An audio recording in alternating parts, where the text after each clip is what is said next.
Hey, what's going on, folks? I just want to start off by saying thank God when I woke up this morning, my channel was still restored and all my videos were still on there. For those of you that didn't see the video that I posted last night, real quick, briefly discussing it, I'll just go over it real quick with you guys, just so some of you know, because only a few hundred of you actually saw that video. And I just checked my comments and someone asked me about it. They said they saw that my channel disappeared for a day. Basically what happened was, and I'm going to share with you those notices that I got. I took a few screenshots of the notices that YouTube and Google sent me, and I want to share those with you guys so you can see exactly what I saw. But basically, 2 days ago, I got an alert on my phone from Google saying there was suspicious activity on my account. And it asked me to enter my phone number. That way it could send me a 6-digit code to verify my account. So I put my phone number in. They sent me the 6-digit code.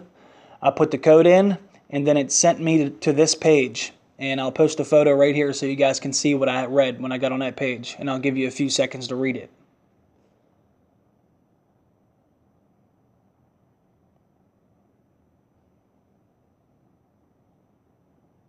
And as you can see, it basically says my channel's disabled. So I was thinking, what the hell? Like, why was there suspicious activity on my account? Why is my channel disabled? And I don't think you can actually see it in this notice, but at the bottom it basically gave me a little space for me to type a message and give a reason for why I think my channel was taken down. So I basically just typed, I have no idea why my channel was taken down. Will you guys please tell me what happened? And it also said if the problem wasn't resolved immediately, my channel was going to be terminated for good. But it said that it would send me an email giving me a detailed reason for why this is happening. So I started to panic and I immediately went to YouTube to try to sign into this channel that I'm talking to you guys on right now. And when I put in my password, this is what I saw. And you can see it said the channel was already terminated. So I was like, what the hell is going on? They didn't even give me a chance to fight my case. They just terminated my channel for really no reason. At least they didn't give me a reason. I assumed I followed all the same rules that all the other YouTube Game of Thrones channels were following. I don't think I use any more content than some of the other ones do. So I was pretty damn confused. And I posted something on Twitter. I know only a couple of you follow my Twitter account.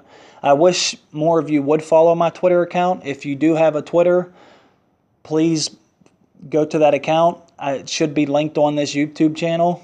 That way, if my channel does go down again, you guys will be able to contact me. So that way, if I have to start a new one eventually, you guys will know where to find me if you even care to do so.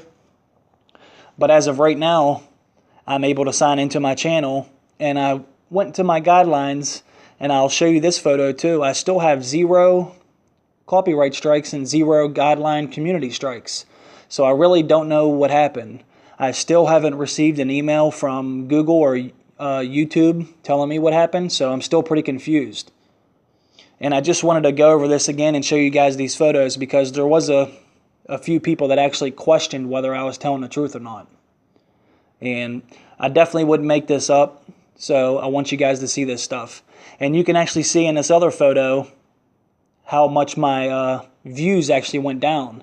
For the past couple weeks, I was averaging about 20,000 views every 48 hours. And you can see in this photo that in the past 48 hours, I only had 4,000 views. And you can actually see a big gap in those views to where I didn't get any at all. So you can see that my channel was down for a complete 24 hours. So I have no idea what the hell happened. If you guys tried to look for a new video from me yesterday or the day before and you didn't see one or it didn't let you access this channel, I know someone just left a comment saying it said my channel was terminated. This is why, and I still don't know why. But thanks for sticking around. I lost some subscribers, about 30 or 40, but that's all right. Someone left a comment last night saying, hey, at least your loyal ones stuck around.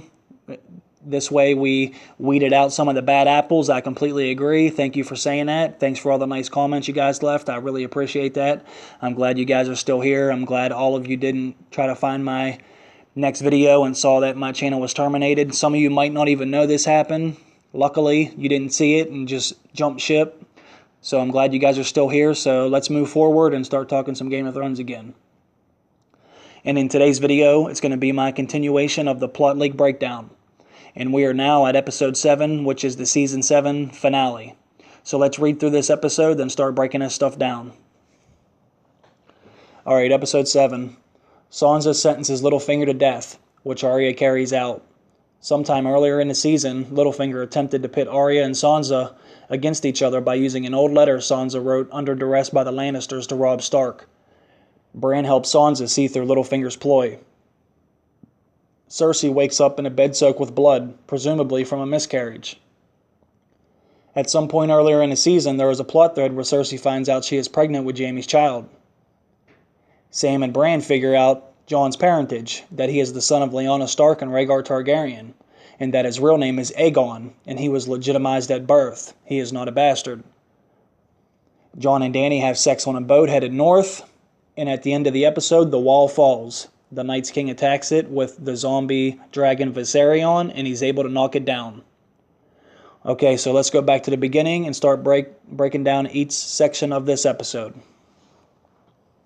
Okay, at the beginning it says, Sansa sentences Littlefinger to death. Arya then carries it out. Sometime earlier in the season, Littlefinger attempted to pit Arya and Sansa against each other by using the old letter Sansa wrote under duress by the Lannisters to Robb Stark. And Bran helps Sansa see through Littlefinger's ploy. So just to remind a few of you about that letter, this was when the Lannisters actually had Ned Stark locked up. And this was when Robb Stark was beginning to rebel because he knew that his father was right and that Joffrey wasn't the next heir to the throne. So Cersei basically forced Sansa to write her brother Robb and tell him to stand down and swear fealty to Joffrey. Cersei said this would help save her father from being executed. So Sansa, of course, wrote the letter. She really didn't have much of a choice at this point. I know the Lannisters needed one of the Stark girls to basically take control of the North, but I think if Sansa refused to write this letter, Cersei or Joffrey probably would have had her killed. As evil as those two are, I could have seen them taking her out. So more than likely, Littlefinger will do what he does best, and that's sneak behind Sansa's back and probably start to whisper in Arya's ear, making her question Sansa's loyalty to the Stark family. Which is kind of ridiculous. Sansa did just help save Jon's life at the Battle of the Bastards, so she obviously loves her family. But there could be a chance that Littlefinger could even know that Sansa wasn't too worried about saving Rickon. But it's obvious Sansa knew what type of person Ramsay was. He was never going to let Rickon get out alive. But you know how Littlefinger is. He can twist the perception any way he wants. That's what he's the best at. But you think when Arya was the cupbearer for Tywin Lannister, she saw Littlefinger talking to Tywin. So she knew that Littlefinger was secretly working for and supporting the Lannisters. So I'd be surprised if she would even consider anything Littlefinger would say. I would think as soon as Arya saw him again, she would have to question his true intentions. But that's how Littlefinger is so great. Whenever he is up against the ropes or backed into a corner, he can always talk his way out of it. He is literally a silver-tongued devil. And as much as I love the Starks and want to see him dead for what he has done to them, I will miss his character on the show. I think he had such an interesting dynamic to the show. But in the end, all men must die. And come season 8, the show won't have much use for its political characters anymore. I think the world is going to be at war with the White Walkers, and they do not seem to want to negotiate. So if you're not a character on the battlefield, I could easily see the show want to start killing off these characters. Littlefinger is probably a first, or at the very least a second-tier character, so I'm sure he makes a significant amount of money per episode, money that the show will need for CGI in Season 8. I expect the battles in Season 8 to be like nothing we've ever seen before in television history, so if you're a character just sitting on the sidelines, I won't be surprised to see them go. Because we know the battles in Season 8 are going to be literally epic. All the forces are going to be together. There's probably going to be thousands, hundreds of thousands, or millions of whites. All the White Walkers. The dragons are going to be fighting the White Walkers. That's going to cost a lot of money. So I think if you're a character that's on the sidelines or behind the scenes, they're probably not going to want to pay you that money to just kind of sit around. But that's just my opinion. I really don't know. But I must say, I would prefer to see Sansa be the one to execute Littlefinger. Her father always said the man that passes the sentence should swing the sword, and I'd love to see her honor her father's words. And plus, considering all the shit Littlefinger has done to Sansa, it would be very fitting and satisfying to see her be the one to take him out. But we know Arya is the killer between the two, and she's going to be chopping at the bit to kill someone that is doing her or her family wrong, so it'll be just as cool to see her do it. And we know Tyrion said Sansa is not a killer, but he said not yet. So I actually do think we are going to see her personally kill someone at some point in the show. At least I hope so. She's been dragged through the mud and treated like shit for a very long time, so I think she's due to take somebody out. But anyway, let's move on. Next it says, Cersei wakes up in a bed soaked with blood, presumably from a miscarriage. At some point earlier in the season, there is a plot thread where Cersei finds out she is pregnant with Jaime's child. Now, I really don't know what to say about this. I understand Cersei wanting an heir to the throne, but I don't know what purpose it shows with them showing her having a miscarriage. I don't know what the point of that is. So if any of you know what point this serves to the current story on the show, please let me know because I really don't get it. So I'm just going to move right past this part. And next it says Sam and Bran somehow figure out Jon's parentage and that he is the son of Lyanna Stark and Rhaegar Targaryen. His real name is Aegon and was legitimized at birth. Now I'm very confused by this. I'm not sure why it would say Bran somehow figured out Jon's parentage too, as if he is just now learning this. I think Bran should already know this. We know in the Tower of Joy scene, Bran clearly said, "That's my Aunt Lyanna." So he has to know that was the baby that his dad brought home from the war, Lyanna's baby, who was Jon Snow. So Bran should already know the story that Sansa knew too. If you remember when Sansa and Littlefinger was down in the crypts, Sansa said that Rhaegar abducted Lyanna. So if I was I don't know why I keep saying Sam. If I was Bran, wouldn't you put two and two together and be like, okay, that's my Aunt Lyanna right there having a baby boy. And there's my father taking that baby. So the son that my father brought home from the war, that is Jon Snow, was obviously Lyanna's baby. And my dad didn't cheat on my mom. So who was Lyanna with at the Tower of Joy? What is the story I've heard my whole life about Lyanna? She was taken and abducted by Rhaegar Targaryen. So Bran should assume that has to be Rhaegar's son as well. So I'm not sure why it says Bran is just now figuring this out as well. But it is interesting to see that Sam may have found out. Do you think that means he read it somewhere? Like maybe he found a hidden marriage certificate or birth certificate somewhere? Or some kind of record? Personally, I believe Jon is legitimate. I don't know about his name being Aegon. I don't think that's his name. I really don't have much evidence for me to provide you guys with, but I just believe that he's legitimate. It's something I've felt for a very long time, and I know you guys have a lot of good reasons for why Jon is still a bastard. They're very good points, but I still just believe this deep down. It's something that I already made a video about, which most of you commented on, and a lot of you disagreed with, but that's alright. I think at some point in the future, we are definitely going to find this out. Whether this part of the leak is true or not, I don't know. But I think later on in the books, George is going to break all this down for us. But that's just my opinion, and it's something I hope he does. But it sounds like they're saying Sam and Bran find this out together. So this must be at Winterfell, don't you think?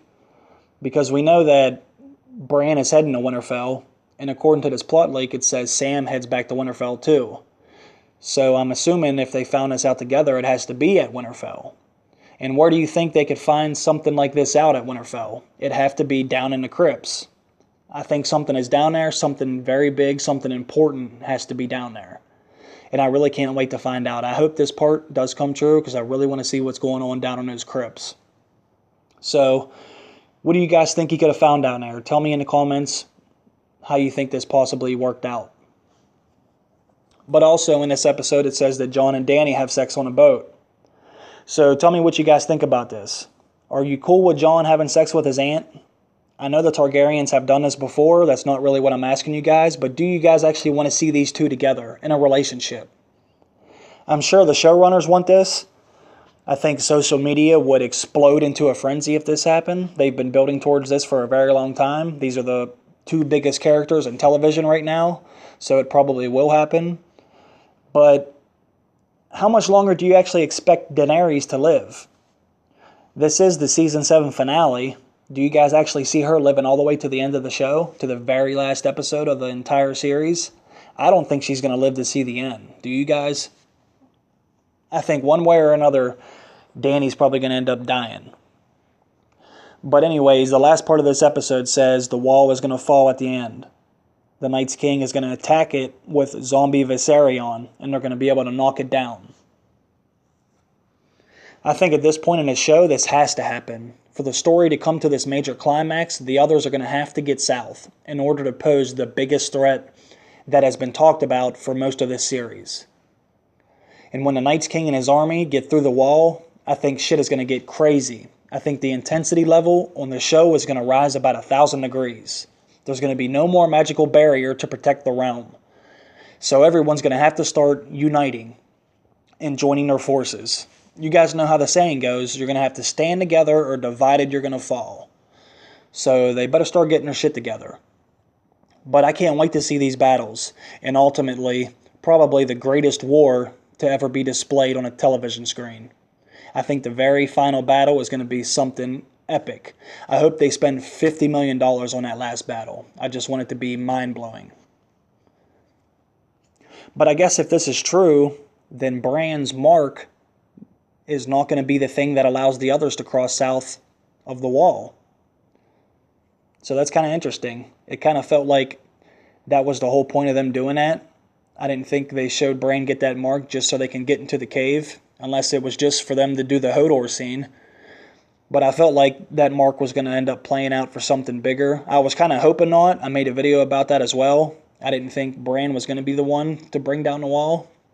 But it definitely seemed like that was the direction they were heading in. But I just kind of hoped it wasn't going to be Bran's fault.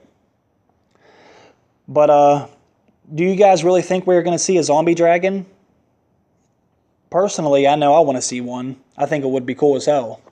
Could you imagine seeing the Night's King riding on its back, flying over top of Winterfell, with a 1,000,000-man zombie army marching below him?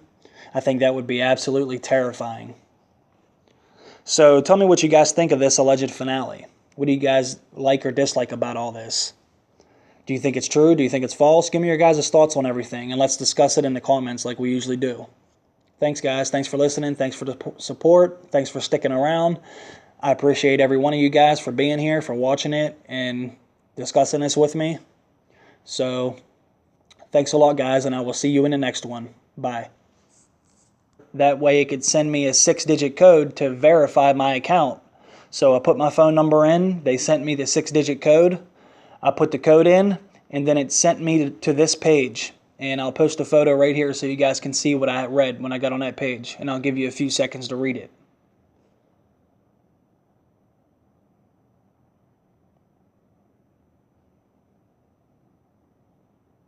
No idea why my channel was taken down.